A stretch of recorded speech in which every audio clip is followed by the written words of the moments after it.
¿Y tú? ¿Qué opinas? Con la conducción de Javier Muñoz Vidal.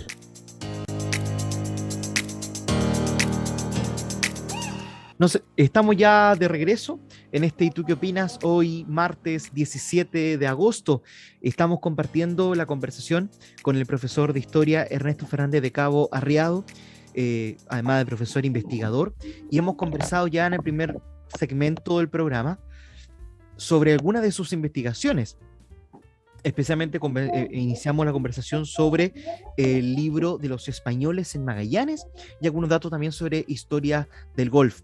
Y quiero tomarme de ese libro, profesor, para este segundo segmento, para iniciar, porque la historia del golf podría parecer en algún instante quizás de relevancia para los que practican el golf, pero tengo entendido, y por favor, confírmeme, profesor, tiene una vinculación con la vida social de la región, con un territorio específico en la ciudad. ¿Cómo ha sido, o más bien, cuál fue el fruto de esa investigación histórica? Claro, eso se enmarca dentro de lo que fue la inmigración británica en Magallanes. Eh, Ujú. los Llegaron a Magallanes por el asunto de la explotación ovejera, ¿no es cierto? Por la introducción de la ovina en Magallanes. Ellos llegan, ¿no es cierto? Y vienen principalmente escoceses, ah, y traen sus costumbres, traen sus modos de vida, y entre sus costumbres, sus modos de vida, traen su deporte favorito, que es el golf. Es así como llega el golf a Magallanes. Y no solamente llega a Chile, en, también a Valparaíso anteriormente, y es ahí donde también fundan clubes. En Valparaíso introdujeron el fútbol. ¿Mm? El fútbol lo trajeron los británicos. También el tenis, el golf. Y eso en Magallanes también ocurrió lo mismo. Aquí trajeron el golf, trajeron el cricket, empezaron a fundar escuelas, el St. James School, que es el British. Entonces hay también una impronta de la inmigración británica en Magallanes.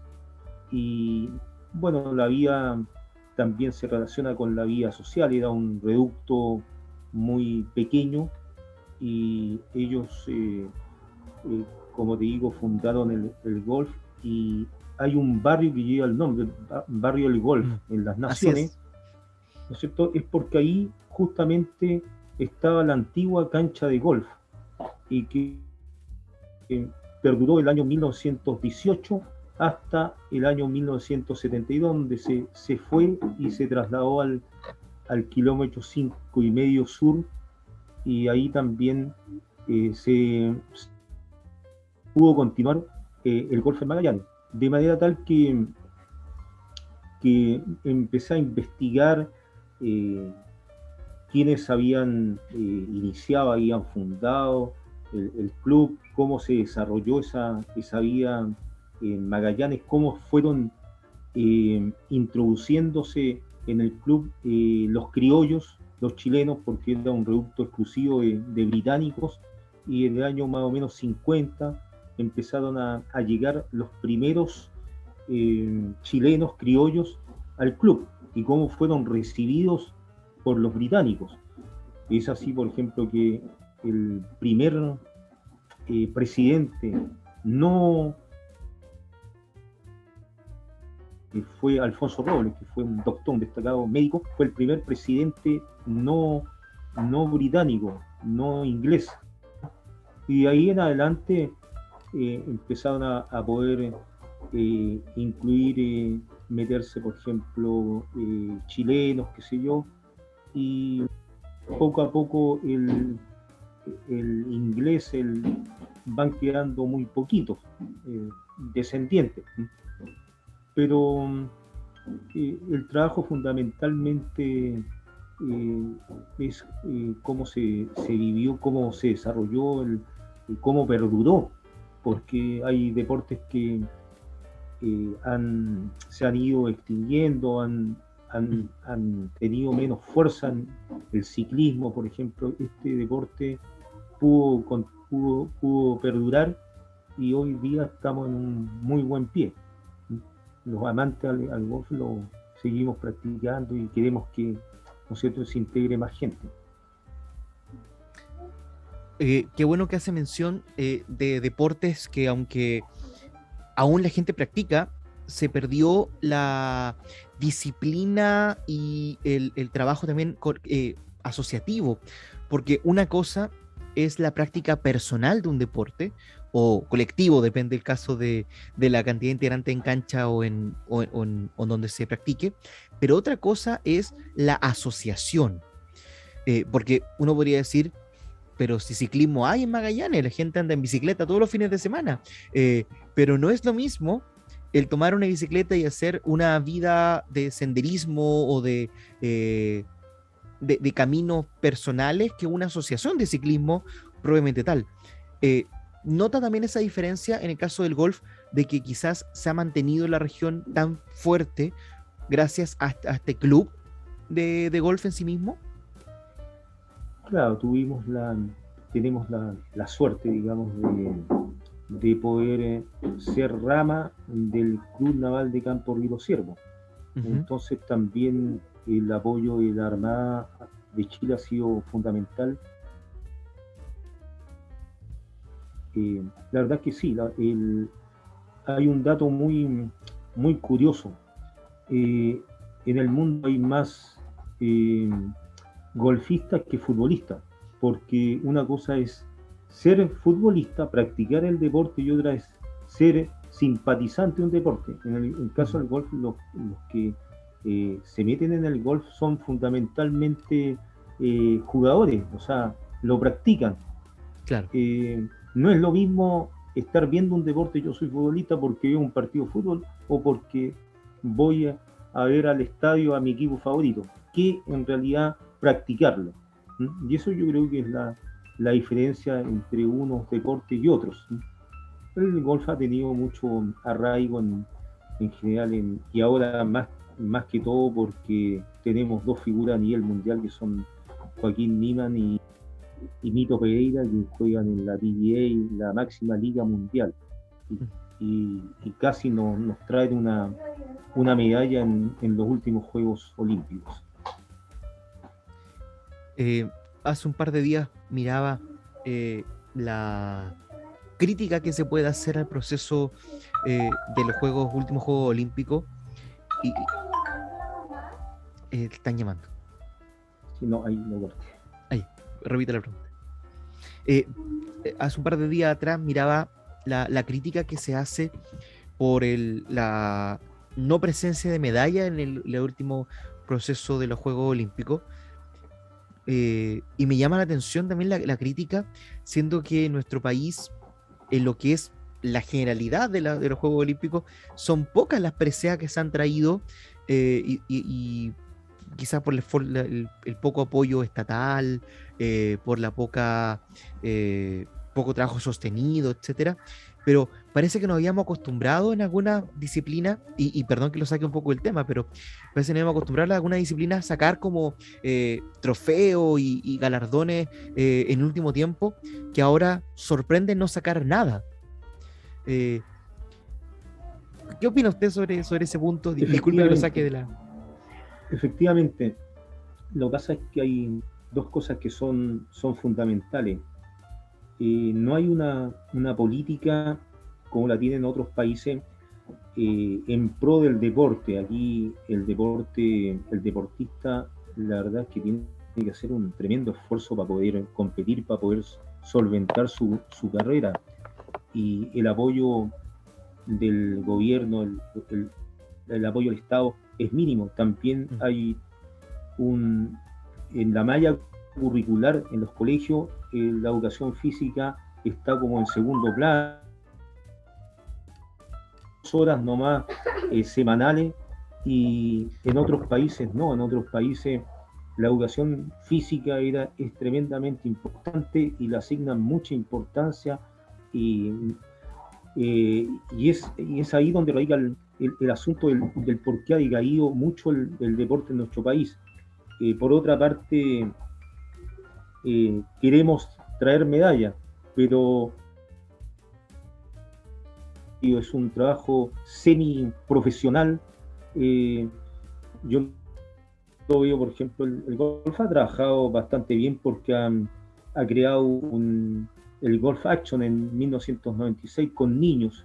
Entonces hay de temprana edad, y también hay un vínculo con universidades en Estados Unidos. El chico que tiene condiciones lo becan y va a estudiar a Estados Unidos, donde puede complementar el estudio con el deporte.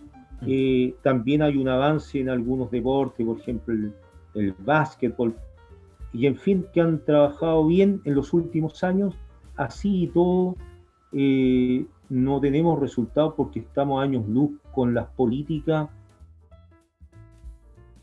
donde sí el deporte, la educación física en los establecimientos es algo tremendamente importante. No es así, no es el caso de Chile. Volviendo a la línea de la conversación y de sus investigaciones, usted ya nos mencionaba en el primer segmento sobre su última publicación que realizó junto al profesor Dusan Martinovich, que pasó también por el Liceo Sarah Brown y actualmente el encargado de educación del Museo Regional. ¿Por qué las tarjetas postales fueron y han sido un fruto de más bien un punto de su investigación y de su interés? ¿Y cuál es la relevancia que tienen para las generaciones actuales? Ya que la postal es algo que aún existe, pero no es tan popular como lo era en su minuto. Correcto. Bueno, yo quiero confesar de que soy un fanático coleccionista de tarjetas postales. Uh-huh. La postal nace en Austria en el año 1879, llega a Chile al poquito tiempo, en 1871. Y Magallanes es uno de las ciudades pioneras en esto de la tarjeta postal.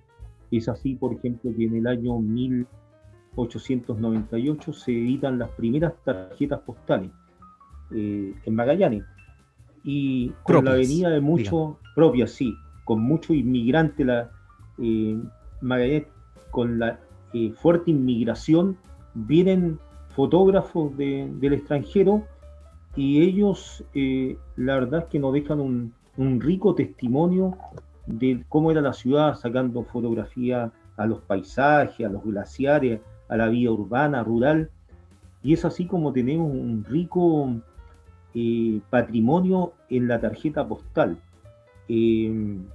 Producto de esto, ¿no es cierto?, de la tarjeta postal también tenemos la gente que vive acá, los que vienen, los inmigrantes, envían, ¿no es cierto?, por medio de estas tarjetas postales, envían lo que están viviendo, lo que es el lugar donde han anclado, y estas tarjetas se van al extranjero, se van a Europa, y es ahí donde las encontramos.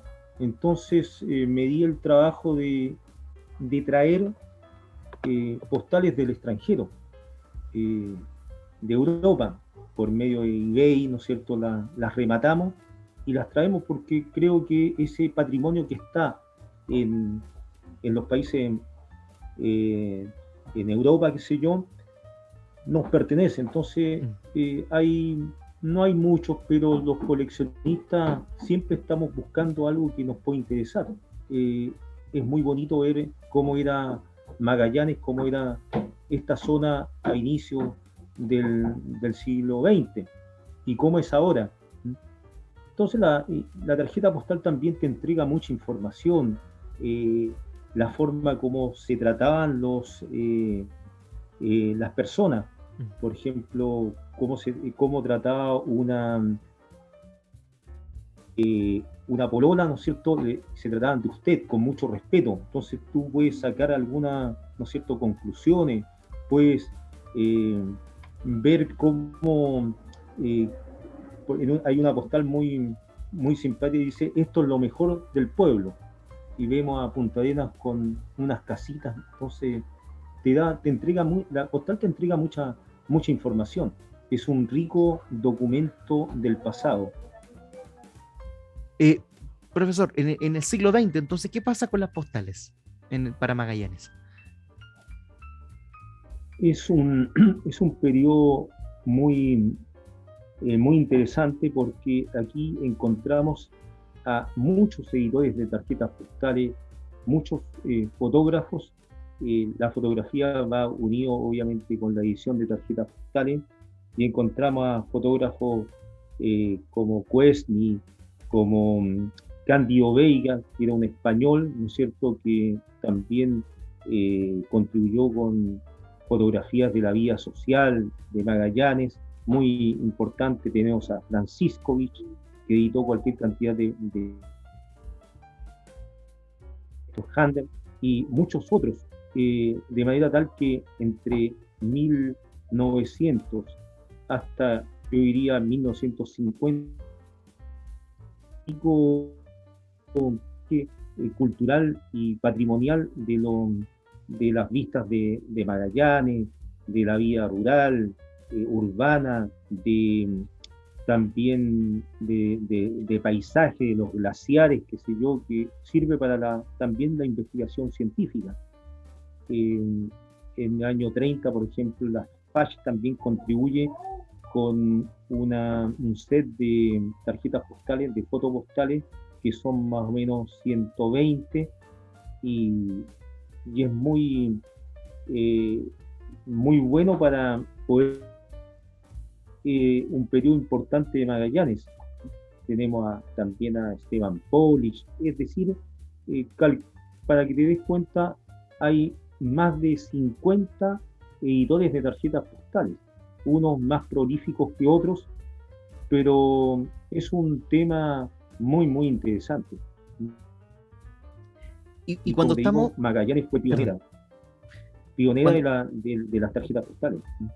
Cuando estamos hablando de lo que decíamos un par de minutos atrás sobre la edición de tarjetas postales propias, estamos hablando de que dentro de esta investigación y también de su propia colección personal, ¿son las que se editan de Magallanes sobre Magallanes? ¿O también hay tarjetas sobre Magallanes de otros lugares o de Magallanes sobre otras cosas? Sí, por ejemplo, hay editores de tarjetas postales que vienen de otras partes, vienen de paso a Magallanes y sacan fotografías y la editan. Por ejemplo, como teníamos un estrecho vínculo con Argentina, tenemos a 3, 4 editores de tarjetas postales que vinieron a Magallanes y editaron tarjetas postales en Buenos Aires, en otras partes. Por ejemplo, Kuhlman, que es muy conocido, y Peuser, un tal José López también, y encontramos, por ejemplo, mucho material en Buenos Aires. Buenos Aires tiene mucha Magallanes, o tenía, porque en los últimos años ya esto ha sido un poquito trajinado y a muchas de estas tarjetas a nuestro país por coleccionistas, en fin. O sea, podríamos decir, profesor, que hay un nicho de coleccionista bastante amplio sobre tarjetas postales de Magallanes, porque si no las tendríamos aquí, ¿no? Exactamente, ahí yo tuve la oportunidad de conocer a un coleccionista húngaro que está casado con chilena. Ellos viven en Bélgica. Uh-huh. Y tuve ¿no es cierto?, la oportunidad de conocerlo, compartí con él. Este señor tiene aproximadamente 15.000 piezas de Magallanes. Es el mayor coleccionista de postales de Magallanes, tiene 15.000. Todo lo que ve en eBay, qué sé yo, lo remata. Y como tiene poder adquisitivo, y cómo nació esto de parte de él, porque está justamente casado con una chilena. ¿M? Y ella, una profesora que se fue exiliada al extranjero en la época, ¿cierto?, militar, y bueno, se casó con este señor y él se entusiasmó por, ¿no es cierto?, las tarjetas postales. Y lo conocí en Puerto Montt y pude compartir, digamos, nuestra afición, conversamos. Él habla muy bien castellano, así que nos comunicamos bien y eran conversaciones empezaban a las 7 de la tarde y hasta las 5 de la mañana, 4 de la mañana, conversando de postales, de esto, del otro. Y tenía la intención de venir a Viena, para más o menos conocer, ver lo que había de Magallanes. Poder ver con sus ojos y presencia lo que vio en las tarjetas, ¿no? En las tarjetas, claro, sí, efectivamente. Y hay otros también chilenos que coleccionan en el norte del país, por ejemplo, Patricio Aguirre, que es el presidente de la Sociedad Filatélica de Chile, tiene una colección bastante interesante. Tenemos también aquí hay un señor Milan Martins, que tiene una colección, y unos que otros, digamos, que se han interesado en conseguir estas piezas, como te digo, que son cada vez más escasas, porque estamos hablando de piezas del año del 1898, 1900, 1905, es decir, ya difíciles de conseguir, pero se consiguen. Y la producción de postales de Magallanes de este tipo se termina en el periodo donde termina la investigación, o todavía llegan durante la década del 80, el 90 a crearse todavía postales, bueno, además de las turísticas que uno puede ver Sí, en bueno, los locales de recuerdos. claro, lo que pasa es que en general tiene un formato que es el de 9x14. Y este formato 9x14 llegó hasta más o menos aproximadamente el año 1960. Y Sánchez, Fotografía Sánchez, Eduardo Sánchez, fue el último editor de tarjetas postales con ese formato 9x14. Después empezaron a editarse tarjetas postales mucho más grandes, un tamaño un poquito más grande. Vemos, ¿no es cierto?,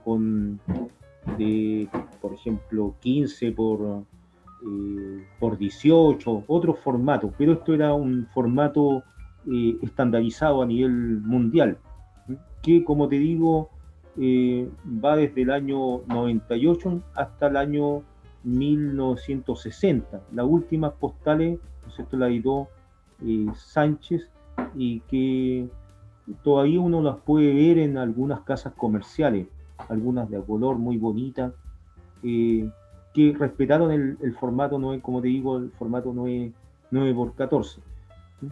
Después tarjetas postales ya, pero escapándose, digamos, de estos estándares. Por ejemplo, mi colección llega hasta el año 1960, porque es de 9x14. Ya la otra, claro, me interesan, pero no tanto, ¿no? Profesor, agradecerle su disposición para esta conversación hoy martes 17 de agosto. Hemos podido conocerle un poco más, especialmente las investigaciones que ha realizado. Nos quedan un montón de temas que poder desarrollar. Si su disposición también lo permite, podríamos conversar en otro momento para poder hablar de otras líneas investigativas, de otras experiencias educativas o de investigación en nuestra región. Así que le agradezco muchísimo su tiempo y por supuesto yo creo que los amigos y amigas que están escuchando y viendo Radio Polar a esta hora también lo agradecen. Un gusto, Javier, para mí el poder estar en tu programa, te felicito. Excelente programa porque entrega cultura, conocimiento. Necesitamos hoy en día. Así que muy agradecido por la invitación. Gracias, profesor. Hemos compartido con Ernesto Fernández de Cabo Riado, profesor de Historia e investigador regional. Y a ustedes, amigos y amigas, les invitamos para que la próxima semana, próximo martes, nos volvamos a encontrar a eso de las 3 de la tarde por Polar Comunicaciones. Soy Javier Muñoz Vidal y esto ha sido ¿Y tú qué opinas? Una semana más. Que estén muy bien y que tengan una muy buena tarde.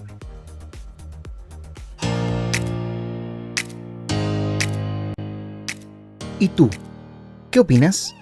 Con la conducción de Javier Muñoz Vidal.